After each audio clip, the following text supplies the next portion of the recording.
Hello viewers, a beautiful weekend to you all. Can Nigerians trust the technology that will decide the outcome of the 2027 general election? That question has remained at the center of political debate since the 2023 presidential election, when technical problems with the electronic transmission of results sparked widespread controversy and triggered legal battles across the country. Now, less than a year before Nigerians return to the polls, the Independent National Electoral Commission, INEC, says it has learned from those mistakes and is fully prepared to deliver a free, fair, credible, and inclusive and transparent election in 2027. The assurance came during a policy roundtable on electronic transmission of results organized by Yaga Africa, where INEC said the Commission has significantly upgraded its election technology and improved its operational process following the challenges experienced during the last general election. We've conducted several elections, by-elections, governorship elections since the 2023 election and the incidents that we have. And everybody agrees that there's remarkable improvement in the elections that have been conducted. Speaking on behalf of the INEC chairman, Professor Joash Amopitan, National Commissioner Abdullahi Zuru acknowledged that the commission experienced technical difficulties while uploading presidential election results to the INEC Result Viewing Portal, popularly known as IREV, during the 2023 general election. According to him, the commission has carefully reviewed those shortcomings and introduced major improvements to ensure that similar problems do not occur during the 2027 polls. Zuru reminded stakeholders that INEC had long advocated for legal backing for the electronic transmission of election results before the 2023 election and has successfully deployed the IREV portal in several off-cycle elections before expanding its use nationwide. However, he admitted that the presidential election exposed weaknesses in the system that affected public confidence in the electoral process. He said those lessons have now been incorporated into the Commission's preparations for the next general election. According to Zuru, elections conducted after the 2023 general election have demonstrated that INEC has significantly improved its ability to deploy election technology successfully. He pointed to governorship elections, Federal Capital Territory Area Council elections, and several by-elections as evidence that the Commission has moved beyond the challenges experienced during the presidential election. Zuru assured Nigerians that every valid vote could count in the 2027 general election and insisted that voters, not technical failures or administrative shortcomings, will determine who governs the country. To further strengthen public confidence, INEC disclosed that it is considering conducting a nationwide mock exercise well before the 2027 general election to comprehensively test its electronic transmission system.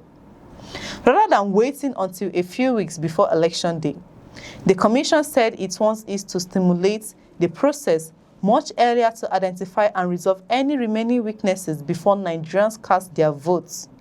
The Commission's Director of Information and Communication Technology, Dr. Lawrence Bayode, reviewed that INEC has already tested its upgraded result transmission system during the Federal Capital Territory Area Council elections and the Ekiti governorship election. According to him, every polling unit result uploaded to the IREV portal during those elections was transmitted using Form EC8A, demonstrating that the improved system is already operational rather than being introduced for the first time. Bayode explained that the enhanced platform was specifically designed to eliminate discrepancies by ensuring that only authentic polling unit results are electronically transmitted and uploaded to the portal. He said the objective is to guarantee that the result displayed on IREV accurately reflects the genuine outcome recorded at each polling unit. Despite expressing confidence in the upgraded technology, INEC also cautioned that credible elections depend on more than electronic systems alone. Zuru stressed that honesty, sincerity, and integrity among all election stakeholders remain essential ingredients for successful elections. According to him, Even the most sophisticated technology cannot guarantee credible elections if political actors, officials, and other participants fail to act truthfully and responsibly throughout the electoral process. While INEC defended its preparation, Yaga African presented a policy brief highlighting several legal and operational gaps that still require attention before the 2027 elections. The organization argued that although the Electoral Act 2026 made electronic transmission of polling unit results mandatory, important weaknesses remain in the results management framework. There are 5 stages. So if you look at stage 1 for results management, it happens at a polling unit, ballots are counted, results are entered into the EC8A. Our conclusion is that that first stage is visible to the public. Everyone can see.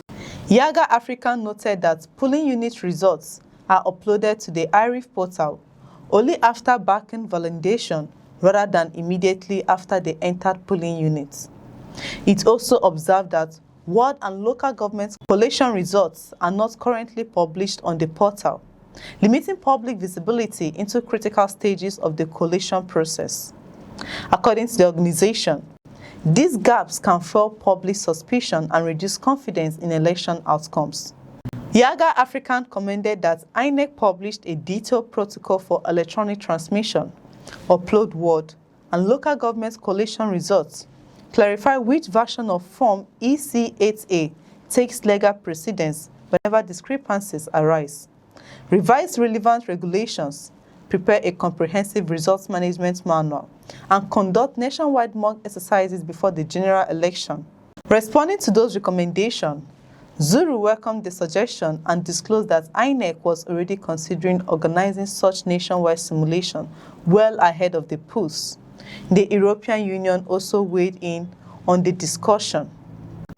The AU Program Manager for Democracy and Governance, Laolu Oluwomi, said public confidence in election is largely determined by how election results are managed. She encouraged INEC to strengthen stress testing of its technology, improve upload capacity, organize practical simulations, provide additional training for election officials, and expand access for political party agents and election observers at collation centers. The Inter-Party Advisory Council, IPAC, also called for further reforms to Nigeria's electoral laws, arguing that improvements to the Electoral Act remain necessary to strengthen the country's democratic process. As preparations for the 2027 general election continue, INEC assurances will be closely watched by political parties, election observers, civil society organizations, and millions of Nigerian voters. Whether the Commission's upgraded technology and operational reforms will fully restore public confidence will ultimately be tested not by promises made by today, but by the transparency, efficiency, and the credibility of the elections when Nigerians head to the polls next year. Share your thoughts in the comments below. If you find this report informative, kindly like, share, and subscribe for more news reports. I'm Chidera Isso. Thanks for watching. We'll see you in the next reports.